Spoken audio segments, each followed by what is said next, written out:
RTM, Rádio Transmundial de Portugal.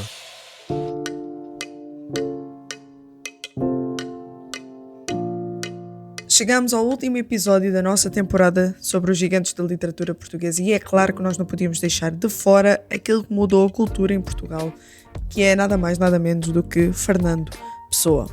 Ele que fez parte, junto com outros nomes, deste movimento que deu origem à era do modernismo em Portugal e que trouxeram uma revolução artística daquilo que já era conhecido. Mas sem mais demoras, eu apresento o convidado de hoje, que é o Levi Meireles, que ele já esteve aqui connosco para falar sobre Camões, e ele neste momento está a tirar o seu mestrado em História pela Universidade de Évora. E eu sou a Ana Margarida e começa agora mais um Entre Linhas.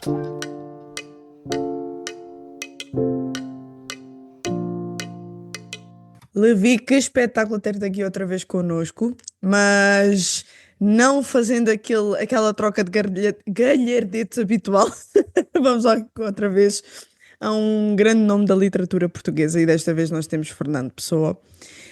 Só que em primeiro lugar, como já é a pergunta da praxe, conta-nos como é que tu chegaste a este autor, o que é que tu pensas, o que é que tu já leste, de que forma é que este nome te impactou e as suas obras também, ou não? Realmente, sem brincadeiras, este é um dos gigantes mesmo, né? Tipo, um dos grandes. Eh, Sem dúvida, isso sem dúvida. Seja pelo reconhecimento nacional, internacional também, né? Então, seja pelo o estudo que ainda suscita, né? As obras e os escritos de Fernando Pessoa. Então, realmente é inegável dizer isso. Mas vou ser sincero, em relação à minha atitude com ele, né? Porque eu acho que por acaso foi a inversa em relação ao Camões. Ou Hum. seja, ao contrário de Camões, eu detestei ter aulas sobre Pessoa. Eu odiei as aulas de Pessoa, sinceramente. Não sei se foi por Explica-nos causa. mais. Sim, Porquê? é isso. Eu não sei se foi por causa dos professores, não sei, mas eu não gostava daquelas aulas. Não te Ah, cativou? então, e pronto, sobre Pessoa, os heterónimos, tanto faz, eu odiei. Só que lá está, eu comecei a valorizar mais os poemas e tudo mais, depois que eu deixei de estudar obrigatoriamente. Uh, Uhum, mas pronto, tem o seu valor também, porque por causa das aulas nós fomos obviamente obrigados a ler muita coisa dele, não é? uhum. Então pelo menos eu já tinha por onde pegar quando eu deixei de estudar. Um, Lá está, não sei se foi por isso ou não, mas eu não consigo dizer que é necessariamente um dos meus favoritos, por causa desse passado traumático que eu tive, não sei, mas acho muito impressionante a obra dele, acho muito impressionante, de facto. É bom, e para ser sinceros, né, temos que dar a mão à palmatória, porque obviamente Pessoa, ele é bastante aclamado, não apenas em Portugal. Uhum. Mas, olha, hoje o desafio que eu trago é que nós fiquemos apenas pelo ortónimo e não pelos heterónimos, está Certo. bem? Eu não quero que o teu trauma seja assim tão grande. Ou seja, ficar mais pelos poemas Sim. que ele escreveu com a sua própria personalidade, com o seu nome, e não com as personalidades que ele criou, com as suas datas de nascimento Uhum. e de falecimento. Tirando Ricardo Reis, que não tinha, não é? Mas nós sabemos que ele inovou muito a poesia. E há Uhum. pelo menos quatro temáticas que ele apresenta nos seus poemas que são muito importantes para compreendê-lo e que são fáceis depois para nós analisarmos os poemas dele. Mas eu gostaria que nós começássemos pela nostalgia da infância. E aqui é onde nós podemos ver sempre um grande saudosismo em pessoa. Este sofrer porque não pode mais voltar ao momento em que foi verdadeiramente feliz, que ele considera que Uhum. foi a infância.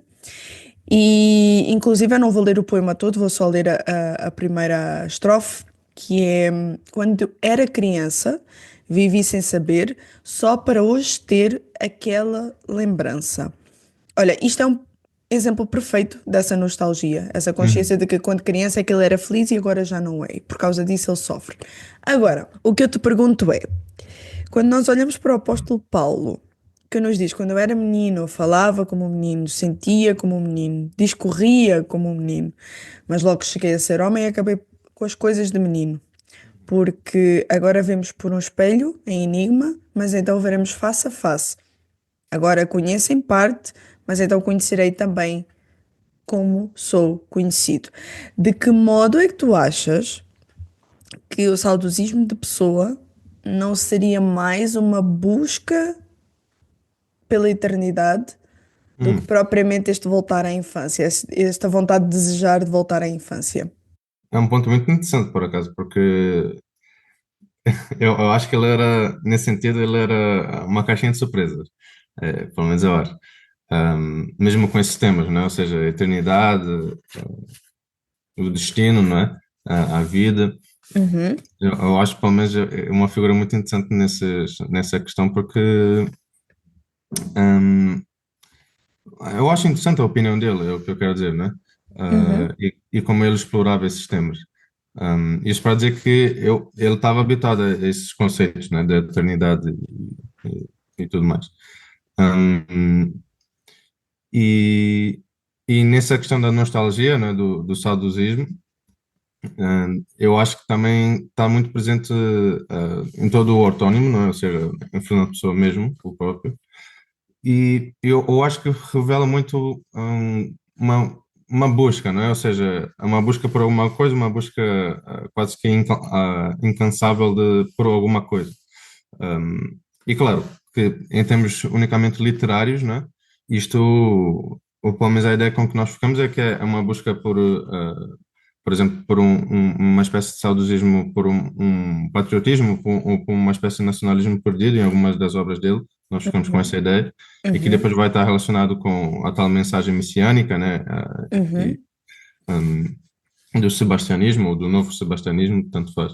Que é no Um, caso da sua obra A Mensagem, né? sim, exatamente. Isso, Vou me isso. referir nesse em específico. Ah, então, por exemplo, aí toda o saudosismo aí é relativo a isso, ou seja, ele estava a tentar ser reinventado, ou estava a precisar ser reinventada a nacionalidade ou essa identidade nacional.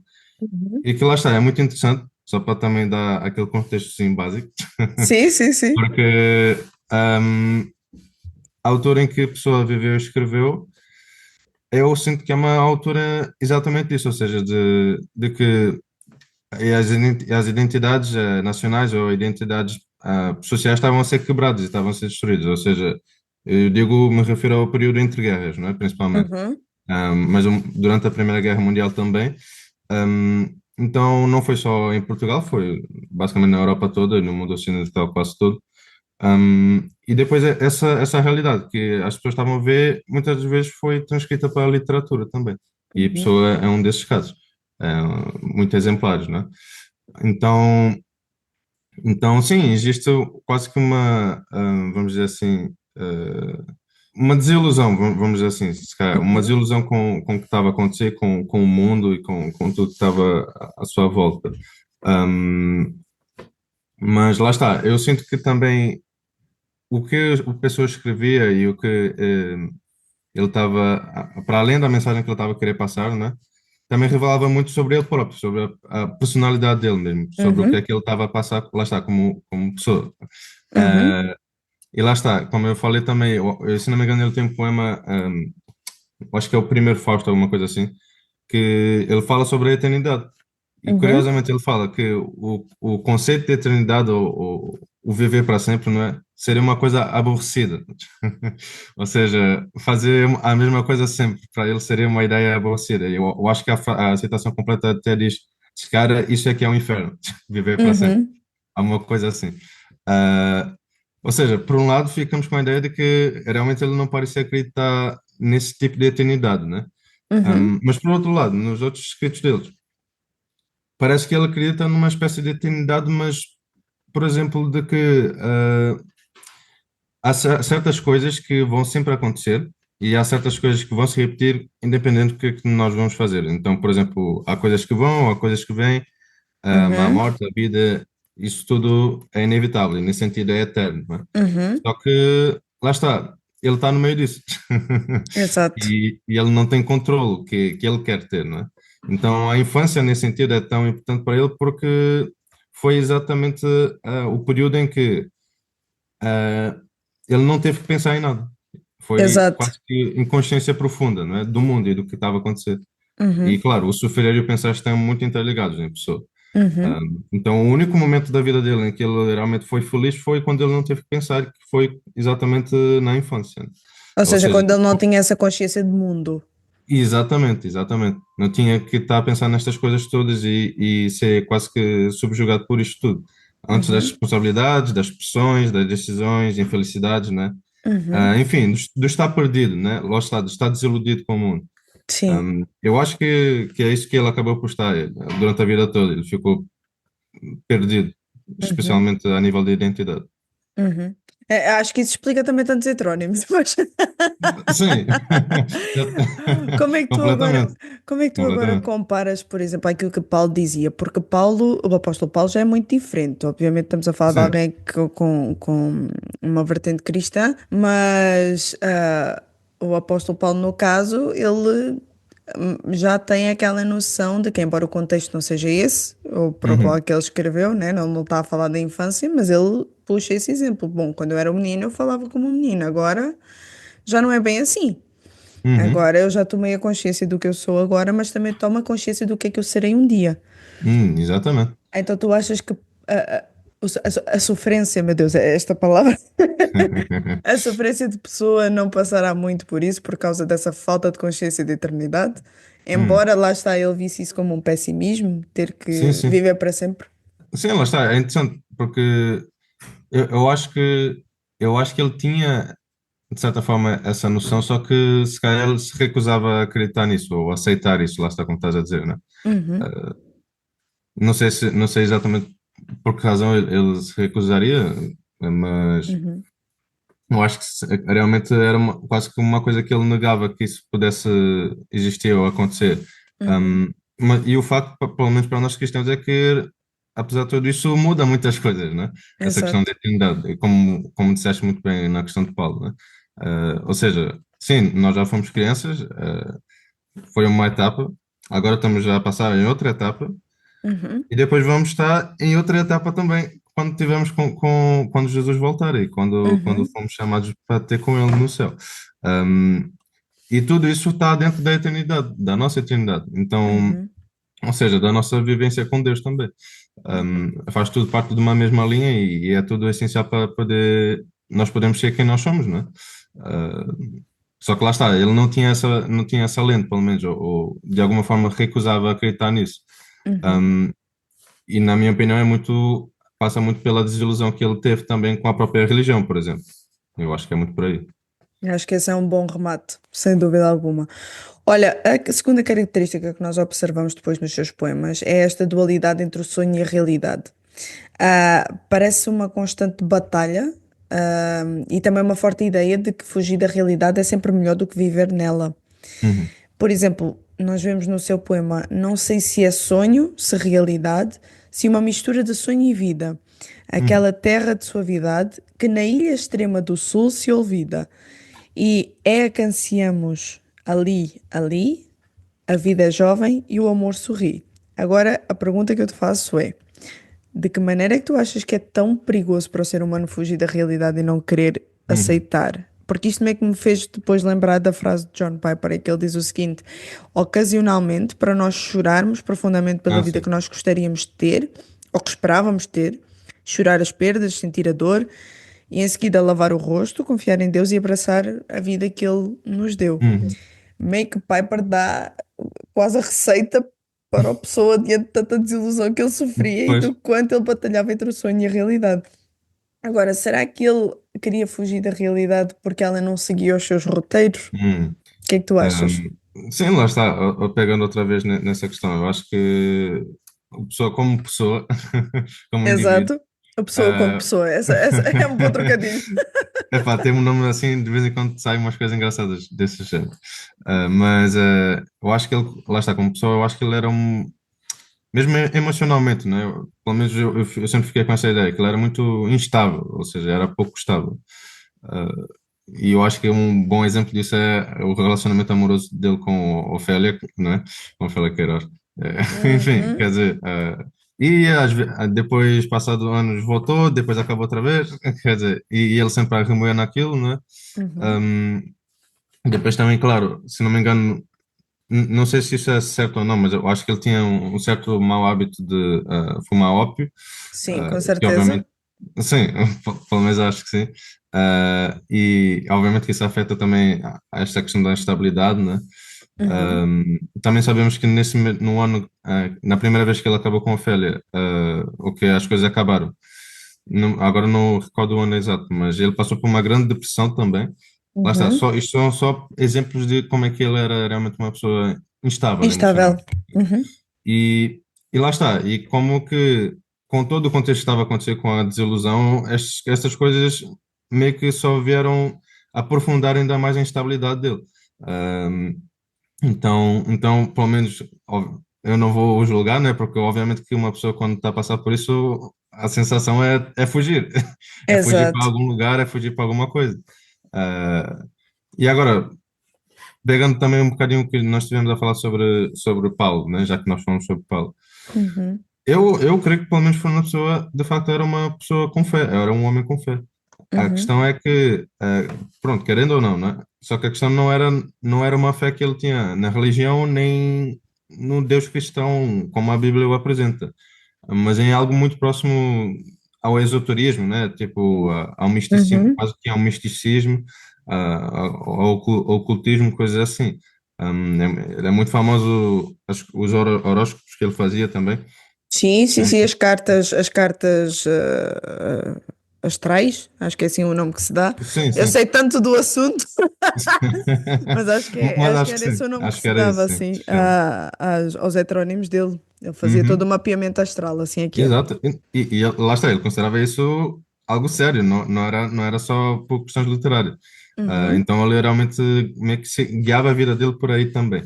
Ah, então pronto, ou seja, ele esteve envolvido com a maçonaria, por exemplo, com certas ordens místicas, com magias, ele conheceu o próprio Aleister Crowley, que enfim, é outra figura pouco instável, né? E olha, sim, dessa sim, que eu não sabia. e eram grandes amigos, eles passearam ali por Cascais e tudo, se não me engano. Alguma coisa assim. Mas isto tudo para dizer o quê? O facto é que nós, como cristãos, sabemos que a única coisa que é fiável, né, que não falha, é Deus. E a Uhum, fé em Deus, no caso, também não falha. Só uhum, que a fé em que o professor Fernando Pessoa tinha não era, ou seja, era uma coisa pouco fiável, de facto. Então o caminho para a desilusão era certo. uhum, E realmente, eu estou a referir à desilusão porque eu acho que é a grande palavra para descrever a pessoa, né? Desilusão com tudo e com todos. uhum, E como eu disse, a primeira reação a essa desilusão é fugir, realmente, é fugir da realidade e procurar um sonho, um ideal que realmente possa meio que nos abraçar e nos tirar dessa desilusão. uhum. Então, sim, acho que ele queria fugir muito da vida, da própria Ah, vida dele. eu chego mesmo até a perguntar: tu acreditas que ele vivia constantemente frustrado? Eu acho que eu não sei se os seus. Acho- Bom, a partir dos heterónimos eu não te vejo tanto isso, mas do ortónimo dá uma sensação Sim. que ele vivia constantemente frustrado. Pois, eu acho que sim, aliás, essa questão dos heterónimos se calhar até encaixa por aí. Ou seja, os heterónimos seriam meio que outras vidas que ele poderia assumir, não sei. Agora estou a Uhum, teorizar só, estou a com especular. certeza, com Mas, certeza. mas é interessante a pensar nisso. Olha, há uma terceira característica dos seus poemas, no ortónimo, lá está, escritos mesmo por ele, com a sua Sim. personalidade, que eu, epá, considero a mais, como é que eu ia dizer? A mais complicada Hum. de eu conseguir entender pessoa. Eu confesso que a partir daí eu não entendo pessoa, não consigo entender. Que é o fingimento artístico, quando ele diz o poeta é um Sim. fingidor. Ou seja, que aquilo que ele está a sentir a partir do momento que ele escreve já deixa de ter aquele sentido inicial. Enfim, é uma confusão na minha cabeça que dá-me vontade de dizer: "Oh, homem, concentra-te." Agora, quem sou eu para estar a dizer isso à pessoa, não é? Também agora não vale a pena porque eu para já não acredito em falar com os mortos, não é? Então Sim. não me faz Acho muito difícil também. sentido. Mas é muito complicado. Portanto, eu queria fazer um acordo contigo. Vamos deixar isso de lado, ok? E Acho vamos justo, para a acho justo. última característica, então. Que eu me lembro que nas aulas também eu ficava muito chateado com isso, com esse conceito também. E é logo a primeira coisa que nós aprendemos, é sobre o Pois é, fingimento artístico. O poeta é um enfim. fingidor, isso nunca me saiu da cabeça. Mas vamos então para a última, que seria mais essa dor de pensar, até porque nós temos aqui um Sim. fio condutor da constante desilusão de pessoa Então vamos agora para a última, que seria a dor de pensar, certo. onde a pessoa ele tem muita necessidade de analisar o que se sente, mas nota-se que é importante nós analisarmos sempre o que sentimos, principalmente saber o porquê de estarmos a sentir o que sentimos e qual vai Uhum. ser a finalidade dessa emoção. Completamente. Emoções não são erradas, isso aí Uhum. é algo que podemos aprender com ele. Emoções não são erradas de todo, mas eu acho que o problema está na questão de pessoa, esse querer total controlo sobre os seus Uhum. sentimentos. Pois. Ou seja, ele, para além de querer controlar a sua própria vida e se frustrar com ela, porque não está a seguir o roteiro dele, ele também se frustra muito porque não consegue controlar aquilo que está a sentir. Ou seja, não consegue nem estancar, não consegue nem Uhum. iniciar algo que ele se calhar gostaria de iniciar, e isso causava-lhe mais dor. À medida Pois. que ele mais pensava e analisava, isso ainda lhe causava mais dor. É uma absurda obsessão analisar os sentimentos. Agora sim, trazendo para a nossa cosmovisão cristã, de que modo é que Uhum. tu achas que os salmistas poderiam ajudar Fernando Pessoa? Ou até Jeremias com o seu livro de Lamentações?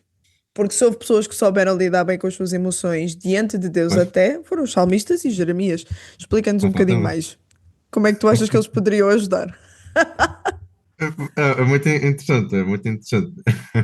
É uma boa pergunta também. Porque eu acho que, lá está, se a pessoa tivesse dedicado o tempo que dedicou, tipo, a estudar misticismo, o ocultismo, essas coisas, se ele tivesse dedicado esse tempo a estudar a Bíblia e a conhecer Deus pessoalmente, ele teria tido essas respostas todas. Eu creio, pelo menos, né? E creio que sim, se calhar os próprios Salmos e Jeremias até seriam, se calhar, os livros favoritos dele. Não sei, mas A ah, puxar ali a melancolia, né? sim, acho que sim, pelo menos. Ahm, mas pronto, era ele e tantos outros que na verdade viam Deus, o Deus da Bíblia, né, o Deus cristão também, como sinónimo de religião e como sinónimo da igreja, né? E por isso também um pouco mitológico, ou seja, é uma coisa mitológica, lá está, coisas literárias que podemos usar, mas que não realmente existem, não têm coisas práticas no dia a dia. E claro, a razão para isso era também, outra vez, desilusão com a Igreja, especificamente a religião católica, com a Igreja Católica, pelo menos em Uhum. Portugal, né? Era muito isso.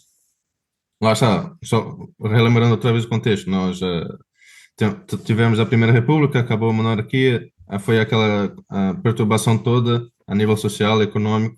Depois, a Primeira Guerra Mundial também a mesma coisa, só veio piorar, na verdade, né? Uhum. Ditadura militar e o que eventualmente levou ao Estado Novo. Estavas aqui ontem na aula, ainda ontem falou Pois, sobre isso, queria estar, queria estar. mas continua o teu raciocínio. Um, e lá está, e o Fernando Pessoa, ele viu essas coisas todas acontecer. Inclusivamente, eu acho que ele até tem alguns escritos um pouco mais políticos, inclusivamente, acho eu. Com Mas certeza. enfim, isto para dizer que, lá está, ele tinha, apesar de tudo, apesar de estar desiludido, ele tinha este conhecimento, né? Eu acho Uhum. que ele estudou até numa escola católica quando era pequeno, alguma coisa assim, na África do Sul, né? Não tenho certeza, mas acho que sim. Um, e pronto, eu digo isto porquê? Porque o livro de Salmos, por exemplo, é tipo de uma riqueza de profundidade, lá está, mesmo emocional, que eu acho que afeta o coração de qualquer um, ou pelo menos qualquer um que se diga um ser humano, não é? Que se diga, lá está, um ser pensante. Uhum. Porque os próprios escritos, os salmos foram escritos com essa sentimentalidade, com essa emoção, dos autores e dos escritores, diretamente. Então, e nesse sentido tem muito em comum com a pessoa, obviamente.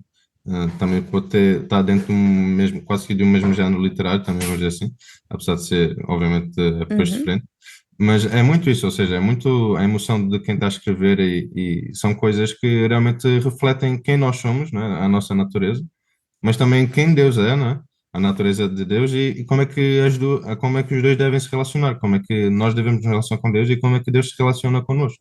Uhum. Ah, e claro, por exemplo, pegando em Jeremias, né?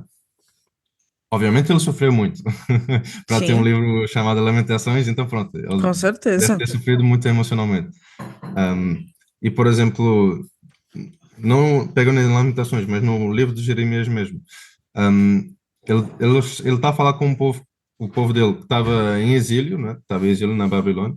Uhum. Um, mas mesmo assim, ele consegue ter conversas com Deus, ou seja, ele falar com Deus e ouvir o que é que Deus tem a dizer, tanto para ele como para o próprio povo.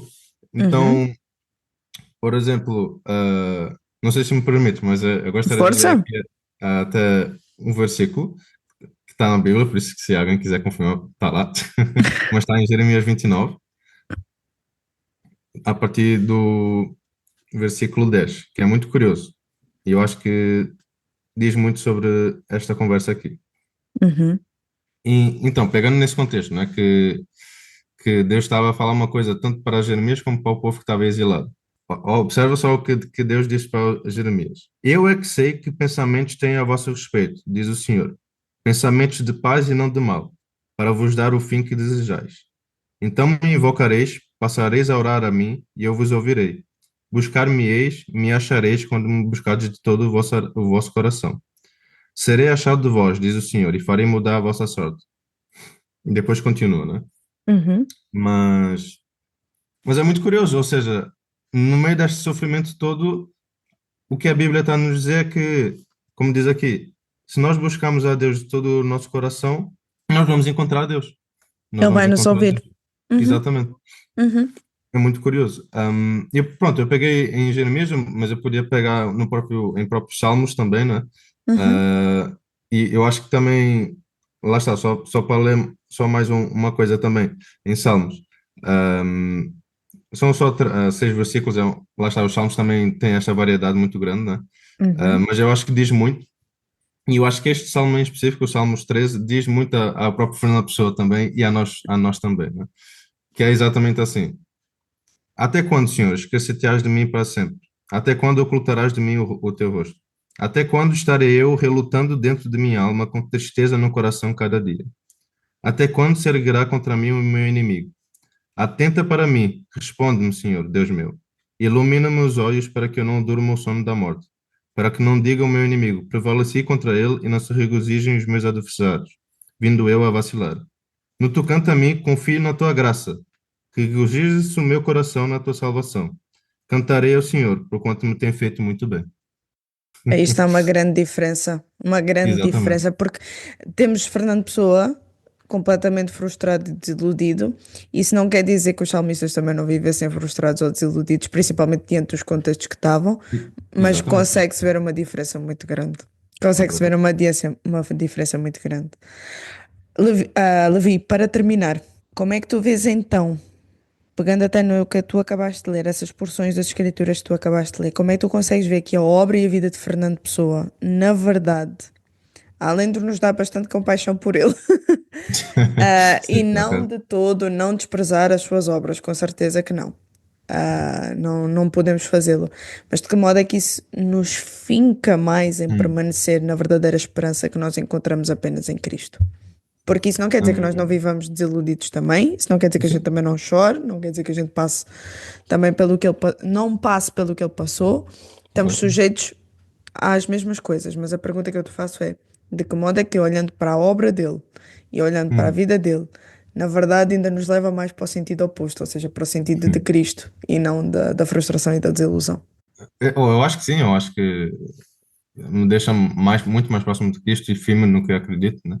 Uhum, Hum, e como, lá está, porque Cristo para mim também é igual à esperança, né? É igual à vida. Então, vendo a vida de pessoa, quase que essa forma trágica, né? E que meio que ele permaneceu até ao fim, nessa forma, ele permaneceu perdido até ao fim, vamos dizer assim. E mesmo como, lá está, nessa visão histórica, eu não consigo, como que eu vou dizer, não consigo ver apenas como uma figura histórica, ou seja, poderia, né, obviamente, mas por um lado tem a questão da distância temporal, que se formos parar para pensar, não passou assim tanto tempo que ele morreu, uhum, acho que nem 100 anos passaram. é E verdade. depois tem uma coisa muito, muito mais importante, que é, mesmo hoje em dia, atualmente, à nossa volta, há pessoas que vivem exatamente da mesma forma que a pessoa viveu. Ou seja, digo, estarem perdidas, né? Ah, terem uma vida trágica e estarem perdidas. Aliás, se for preciso, alguém que esteja a ouvir, se calhar até está a ter uma vida assim, não é? Um, Ou seja, quase que não é viver, não é? É sobreviver, Uhum. vamos dizer assim. É tentar sobreviver nos pequenos momentos. E usa Ah, também os seus capos, enquanto o Fernando Pessoa tinha uma boa de uma pinga e o seu ópio, há sim, exato. pessoas que também usam os seus escapos, que podem não ser propriamente a Mesmo. bebida Sim, e sim. algum tipo de droga, mas há outros vícios. Completamente, sim. Uhum. Hum, então, lá está. O que eu gostaria de poder ter dito para a pessoa, o que infelizmente não posso, né? Mas que também queria dizer para quem se identifica com esta vivência, né? Hum, e digo isto do fundo do meu coração porque é uma coisa que eu acredito realmente, hum, é que não estás sozinho, não estamos sozinhos. É normal nós nos sentimos perdidos, sem rumo, desiludidos, né? Principalmente quando parece que a própria vida e o mundo meio que estão a tentar nos engolir, estão contra nós. Mas eu acredito fielmente que há um caminho. Há meio que uma escapatória deste ciclo de sofrimento e de dor, ou do pensar muito, que às vezes parece que lá está tentando nos engolir e nos rodear. Só que lá está, este caminho não é pelas coisas que nós fazemos, pelas coisas boas ou más que nós fazemos, pela frequência com que nós fazemos elas. Não é pela minha personalidade, se ela é mais assim ou se é mais assado. Não é pela minha própria história individual, porque cada uma é única em si própria, não é? Não é como uma forma como eu me identifico perante a sociedade, com a minha sexualidade ou com o meu nível acadêmico ou político até, não sei. Ou Uhum. seja, isso também significa que o caminho não é através do Estado, de todo, não é através do dinheiro, não Uhum. é através de coisas como o sexo ou outras coisas assim. Nem sequer é Uhum. através, tipo, da nossa família, dos nossos amigos, das nossas relações. Hum, aliás, até digo mais, não é através da igreja também, nem de qualquer religião, filosofia ou ideologia. No meu coração eu tenho isto, que só há um caminho que leva à esperança e à vida, e vida com abundância. E esse caminho, para nós cristãos, é uma pessoa simplesmente assim, é uma pessoa que é Jesus Cristo. Então isto é o maior privilégio que nós podemos ter, porque se é uma pessoa, então é uma pessoa com quem nós podemos conhecer, é uma pessoa que nós podemos conhecer e buscar conhecer, não é? Como eu li em Jeremias, e que ele vai nos ouvir se nós o buscarmos conhecer. Um, Alguém com quem nós podemos partilhar o nosso sofrimento também, porque ele também sofreu. Uhum. Então, somente em Cristo é que eu creio que há este caminho para a vida, para fugir dessa desilusão, né, que tão facilmente nós podemos encarar e ter no mundo. É nele em que eu vivo, me movo e existo, né? Citando Uhum. Paulo. Exatamente. Então sim, eu acho que completamente me deixa mais próximo de Cristo por causa disso. Porque eu consigo ver que somente nele há essa esperança e nessa vida. Não nas coisas do mundo, não no esoterismo, né? Mas somente em Cristo, porque eu sei que nele eu posso confiar. O Entre Linhas contou com a participação especial de Levi Meireles e com a apresentação de Ana Margarida. Realização RTM Portugal. RTM, Conhece todos os nossos programas em rtmportugal.org. uma produção da Rádio Transmundial de Portugal.